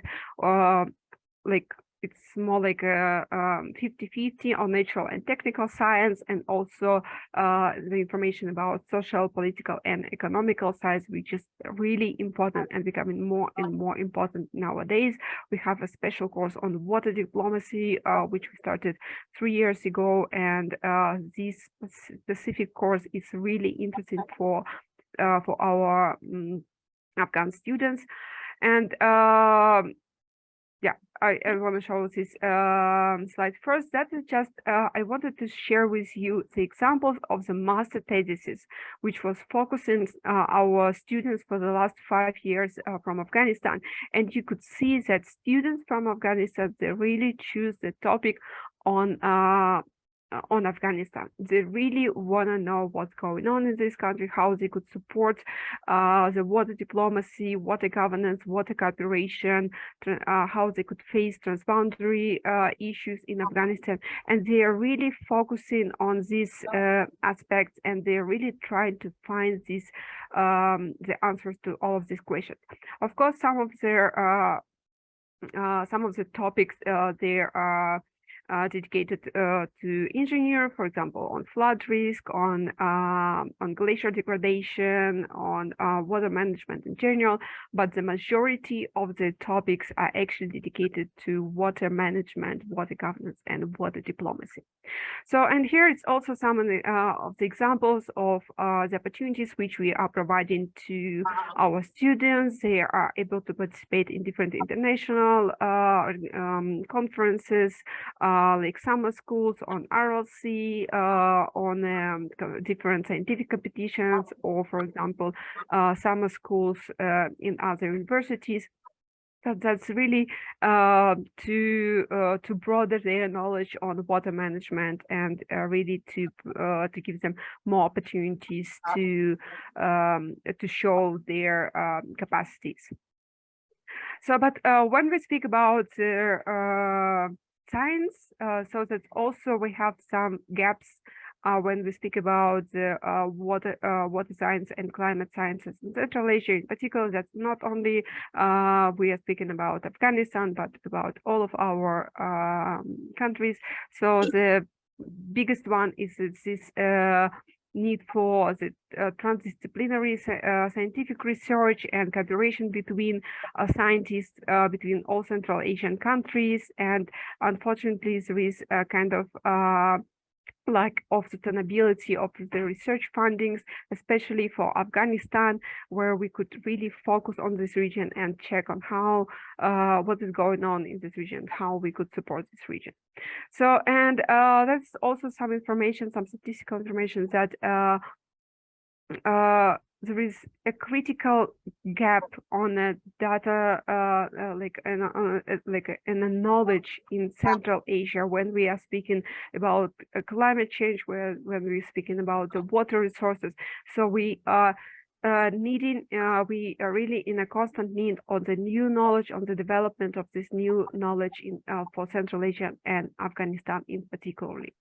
So, and trying to close this gap, we are also inviting all of the scientists to publish their research in two of our journals. First journal is Central Asia Journal on Water Research, where we are focusing mostly on the water issues, on an economical, financial mechanisms, climate and environment, hydraulic structures, water management, and so on and so on. There are a lot of different topics which you could cover through this journal.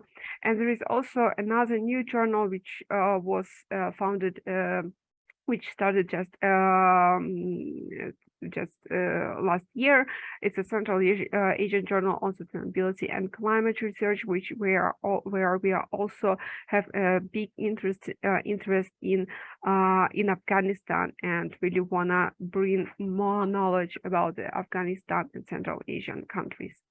So another way on how to bring cooperation and to provide more knowledge about this region, we are also organizing this special scientific practical online conference, Cloud of Knowledge, where we are each year trying to bring scientists from all Central Asian countries and Europe who are working on Central Asia, and we are trying to dedicate this conference to different topics, for example, on climate security, on water resources, on water and sanitation, water and land, and so on and so on, and where we are really encouraging to give more information about Afghanistan. And for special what is also really special about this conference, that for each of our topic we are developing a special policy brief, which we then distributed among Central Asian countries and interested governmental agencies who could really take the opportunity and apply the advices from a leading scientist on a particular topic. And there is also not only 5 Central Asian countries, but also the Afghanistan is included to this policy notes, and there is a special recommendation to all Central Asian countries. So please have a look if you have a chance. So that's why it's just some of the examples on how we are cooperating on education and science, and we really hope that we'll have more opportunities to cooperate with Central Asia, and Afghanistan. And of course, the biggest issue right now for us is bringing more students from Afghanistan to study in our university, to bring more opportunities to the scientists to cooperate with other Central Asian countries and make collaborative research on Central Asia. And we hope that our master program, our journals could bring these opportunities to all of our Central Asian countries and Afghanistan. Thank you very much.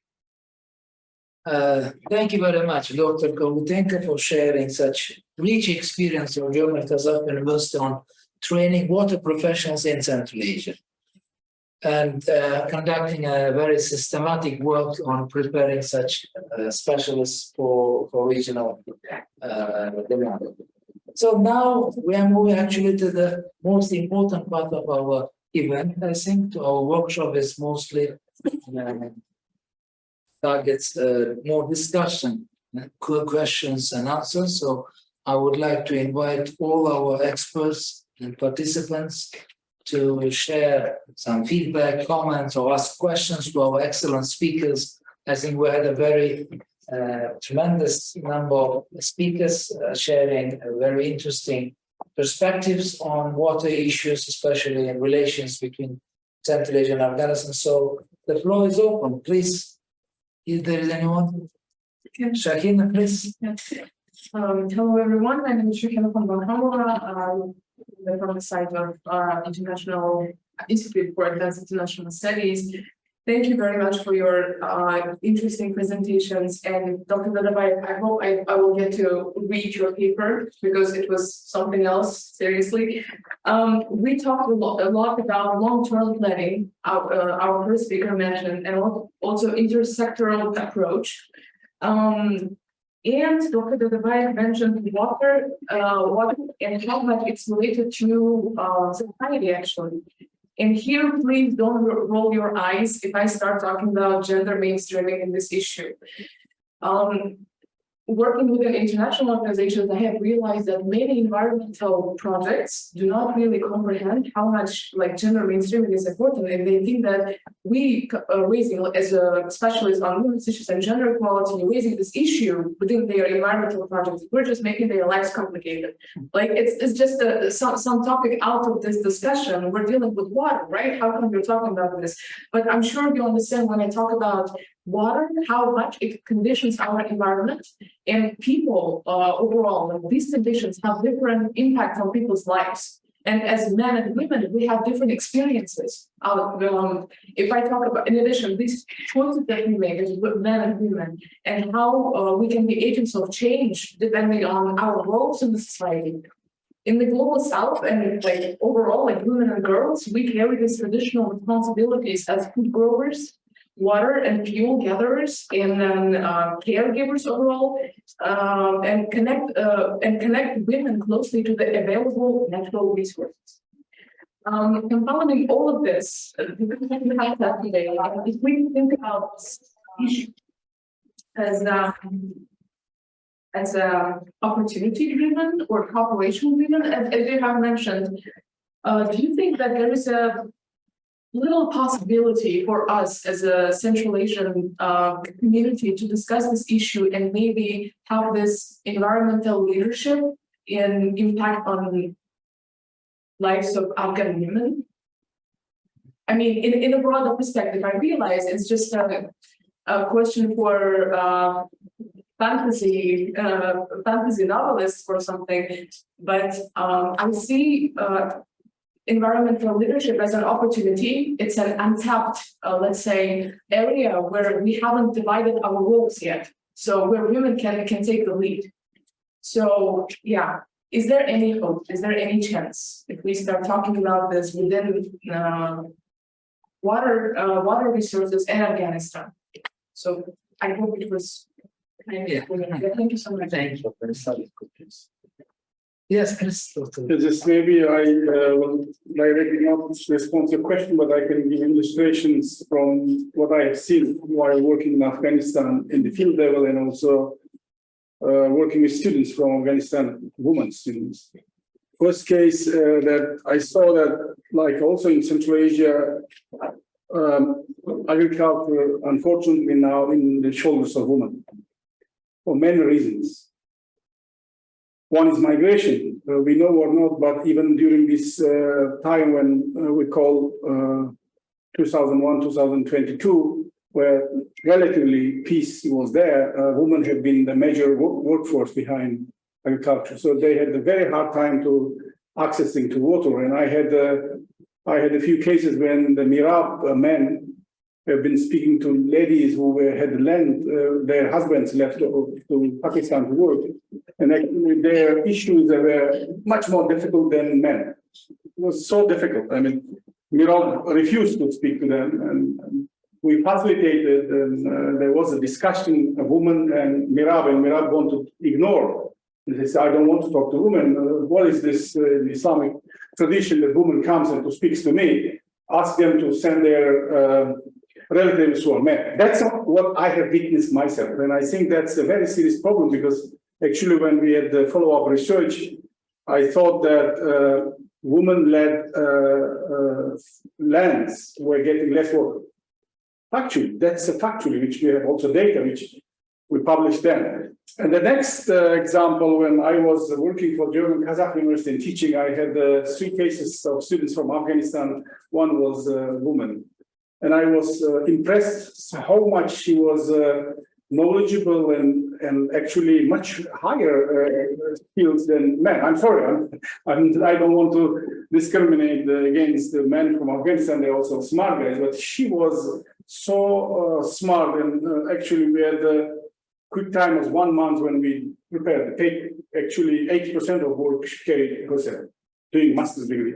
So what I can learn from these examples that actually there is a dire situation in water. I'm not talking about professional. There is non-woman working in water. It's not possible. I can't imagine. There is no way now imagining if engineers. But I saw some project staff, of course, ladies working in the projects of USAID and GIZ, but not. I have visited 6 provincial water agencies, haven't seen non-women. And there were some women sitting, but they were located by projects.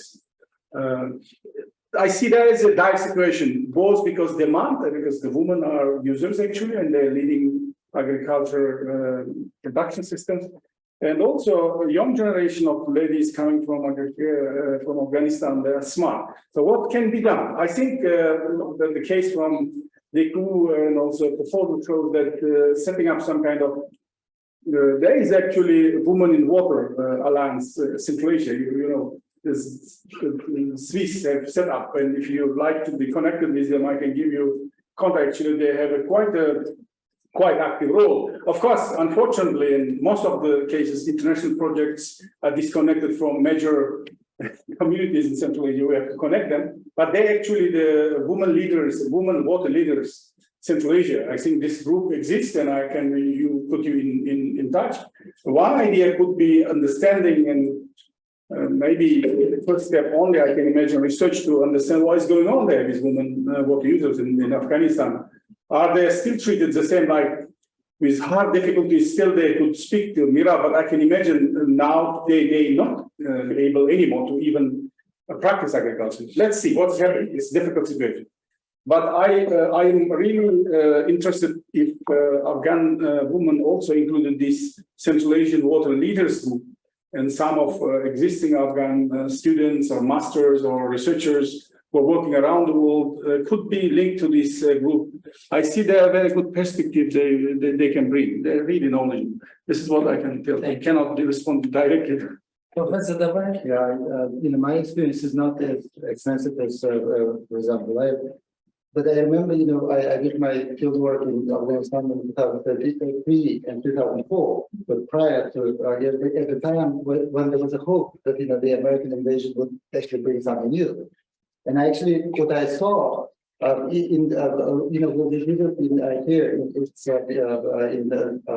in northern, provinces, 3 provinces with it. And so, it was fascinating that the majority of men in those provinces were either in the military or somewhat unrelated, involved in unrelated professions to agriculture or poultry. And these were actually women who were actively involved not only in doing it, but also in spreading this network. And they were much more efficient because they connected to other women who sit at home. And me, as a man, I couldn't actually interview this woman because then they had this, barrier of speaking to men. But I actually could see how much they extend the network through one sort of female connections. Now, it's not necessarily connected to water, but I think we do not need to limit our own thinking about female contribution only to issues of water. I think it needs to go beyond it, and even kind of contribution to the female network, which could extend to water. And the second point is that although I understand this workshop is about Central Asia, Afghanistan, etc., I think it's very important to look into our own society. What are the roles of female in our societies? How can we here empower the engagement of female in whatever networks? Water doesn't really matter, any kind of sustainability related.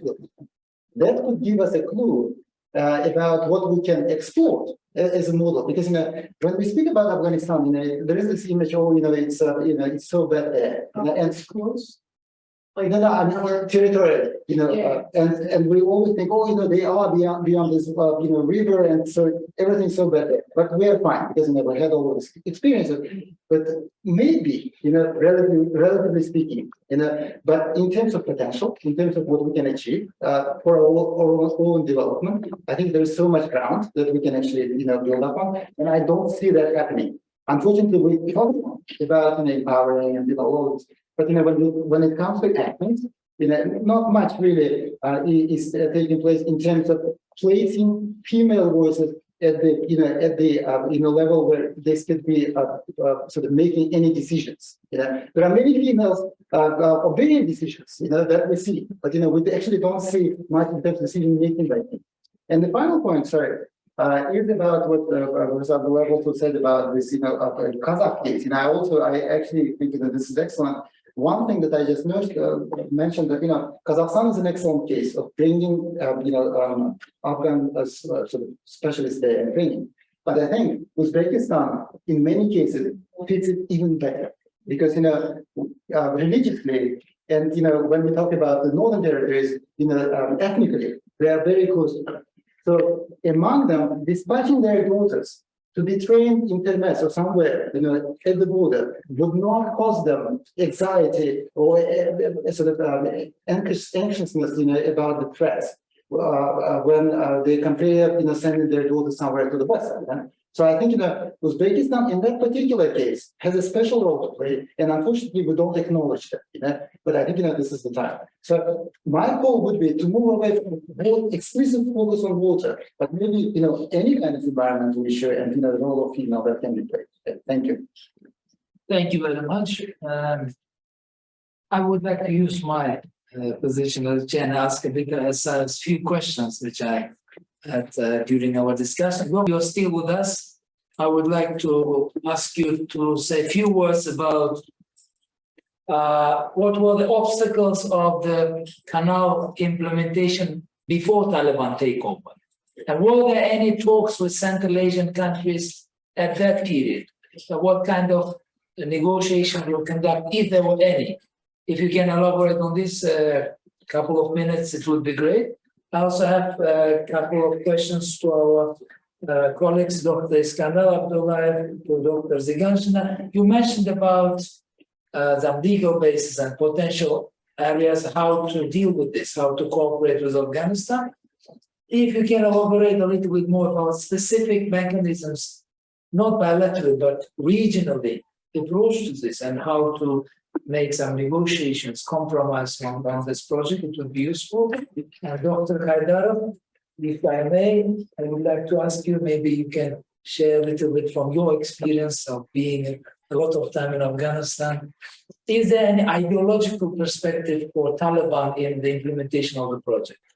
Hamza talked a lot about rational thinking, that it brings development, potentially it may help to move people from the south to the north, and as a leverage in relations with Central Asian countries. But besides this rational thinking, are there any ideological background for Taliban, if you can share anything on this? Thank you. Thank you. Our other speakers, 2 minutes each, if you feel. Yeah, I think I would just repeat the same thing that I said. I was not suggesting that it has to be bilateral discussion. I'm saying that we have to try to have the basic agreement, to look at the basic situation, and to have all countries involved, because you might have the bilateral negotiation with Afghanistan, and Turkmenistan will be unhappy with the results, and the same with the Tajikistan. I think it's very important to understand what would be benefit for the whole basis for the future, taking into account many different aspects: climate change, social situation, and political situation. So, and talking about the gender issues, exactly in this basin plan, we have to be very specific and look at the impact. When we talk about the social impact, we talked about the women and men in each basin, in each rayon, and each district. When we are starting to be engaged in gender-related and water-related issues, I met one wonderful economist. She was not gender specialist, but lady, and she told me, it's very specific and simple. Just change your budget from the person month, from man month to person month, and just disaggregate women and men. To do practical things every day. When you have the meeting, be sure that you have ladies. And when you invite people, so it's not like a gender mainstreaming big thing that we have to discuss. There are specific steps that we have to do. And also looking at impact. When we talk about the plans, we have to think about the different contributions from the all. So it's not only how it's affected, but also how they can contribute. And I agree, absolutely different contribution when you talk to women and men, because they have a different things. Thank you. Yeah, I think when I spoke about these tracks, I think first and foremost important interventions must be humanitarian nature, because we know the major reason which is behind of all these developments are hunger and a lot of problems with access to water. I think that could be addressed. Secondly, of course, I fully agree with Fazil and all other colleagues. We should be more worried about this technical aspects of construction. It's not easy just diverting water from Amudarya and giving it to 200 or 300 kilometers. Huge losses and a lot of environmental consequences, which I think as in a opener, maybe illustration of the example of RLC. They are repeating the same mistakes we have done. And they're not actually, it's not necessary. We can take them one day to RLC and keep them there for a few days to see what we have done with our lands when we start extending areas of unfertile land. Second and third, of course, I fully agree, this capacity building and capacity and training. As I said, I was visiting the universities and giving some lectures in Afghanistan. I saw that so much hunger for knowledge. I think that these people are really trying to learn, and this hunger for the knowledge is existing in all levels, just as simple from the schools ending to the operational divisions of water management units. And then, of course, last and not least, which also Dinara highlighted, these institutional instruments. I think we have to start to think, to engage and craft. Nothing is later, of course it's late. If we could include Afghanistan early, it will be easier, but everything happens when we need to address. I think institutionally, we have to start in thinking. Difficulty, I know, it's not recognized government there, but still there may be some technical group discussions and engagement. Thank you. Thank you, Dr. Kubar. Professor Haidar, would you like to say a few words? I have. Thank you. Yeah, unfortunately, I have no resume to answer to your question, but in any case, I think in this situation currently developing in northern Afghanistan, I think the interest not only in the country but also the country. Secondly, I don't think that this decision related to ideology, but mostly to political, I think, political aims. Because a few days ago, as you know, there were information that the current government started relocating people from the Pashtun belt to the northern province. It's not for the first time in the history, because at the end of 19th century, in the beginning of 20th century, the government of Afghanistan tried to relocate Pashtuns people to the northern provinces, because all these northern provinces mostly populated by non-Pashtun-speaking people. In order to control the situation, maybe one of these reasons, maybe. This is maybe the main reason. But at the same time, I fully agree with the comment of Mr. Hamza, who was mentioning that it's a kind of a demonstration of the mighty of this government, that they are able to implement this big project in the northern provinces of Afghanistan. Secondly, maybe it's a demonstration, or maybe it's a kind of signal to the international community, first of all, of course, that it's time to recognize this government. And one more maybe aspect of this issue, of this problem, this water will be provided not only for those who will be relocated, but for the local people as well. They need this water because drought is affecting every year the northern provinces and people suffering from this drought. And it's a kind of gesture maybe to the local population that this Islamic government is able to provide water for these local communities as well.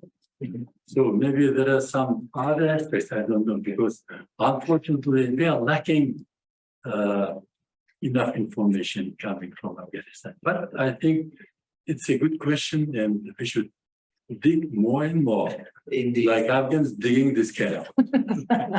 Indeed. Thank you very much. Thank you. Any last questions or comments? Yes, please. First of all, my name is Adad Abdulhamid. I'm from the World Bank. I am the lead water resources specialist responsible for water, not only here in Uzbekistan, but dealing with Kyrgyzstan, Kazakhstan, and Tajikistan. So a colleague shared with me that there will be this session, and I really wanted to come as an observer because it's absolutely very extremely timely. So from a technical level, we are just hoping to see to what extent we will be able for Central Asian countries to support in improved water management.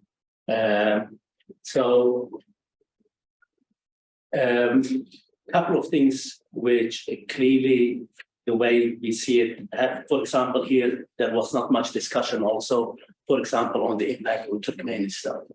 As you all know, the Karakum Canal, largest canal, so that is one element. Second, there are the Amudarya is extremely regulated river. You have a lot of reservoirs, and there will be a kind of impact for sure on the sedimentation. There will be an impact as far as we know, even on groundwater, because groundwater is linked hydrologically. Now, I saw a couple of tables on the presentation from the feasibility study, but I was really thinking, being an engineer, that how come that all data have been used?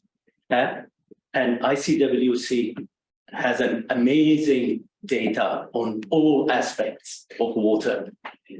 So I was a little bit puzzled why these data were not used. Second, remote sensing. Nowadays, we are doing a lot on remote sensing. All our feasibility studies and managing water all relates to the feasibility study, because you can remote sensing. You can really dig through remote sensing how much is irrigated area, how much water is available, even groundwater you can trace through satellite. So, but we believe that clearly Uzbekistan, as far as Uzbekistan is concerned, you do have a very powerful presidential resolution on water use efficiency. The government is investing heavily in irrigation modernization. I am managing two very large scale ones, one in Karakum, Pakistan. This is why I was interested to come to see what would be the impact on the lower Amudarya. In Karakum, Pakistan, we are converting a very large pumped irrigation scheme to gravity. In Fergana Valley, even though it's conserved area, there is a lot of modernization happening. So I think the opportunities are from digitalization, from smart water, from innovation that all these countries can tap for better and improved water conservation and increase the efficiency. So we are hopeful that things will improve, but at the same time, there is a mention of capacity building, etc. But we also see that the people don't stay in there specifically. Even if you look at Irrigation Institute, 70% of the graduates leave. They do not stay in the water profession. The reason being that, unfortunately, whether it is in Kazakhstan, Kyrgyzstan, Uzbekistan, Turkmenistan, the salaries of water professionals are extremely low. They are better off as a Yandex driver than working for ministry. I have come across number of taxi drivers in the past, and even at Kudlinka, they will say, who are you? I'm a water professor, I'm a horticulture specialist, but they are better off. So, and on gender mainstreaming, if you go into the World Bank website, we are doing a lot. There is not a single project which we are coming up with if we don't have an element of gender mainstreaming. So thank you very much. It was really very, very useful. Thank you. So Thank you. Thanks. Thank you. We're already out of time, so I think we actually can continue our discussion. We have a coffee and snacks for all of our dear participants. So after the end of our session, on the left side, we will serve you a coffee, and please, you're all invited. And we would like to continue the discussion. And in general, I would like to say that our institute is very happy to host such important, as many speakers mentioned, timely events.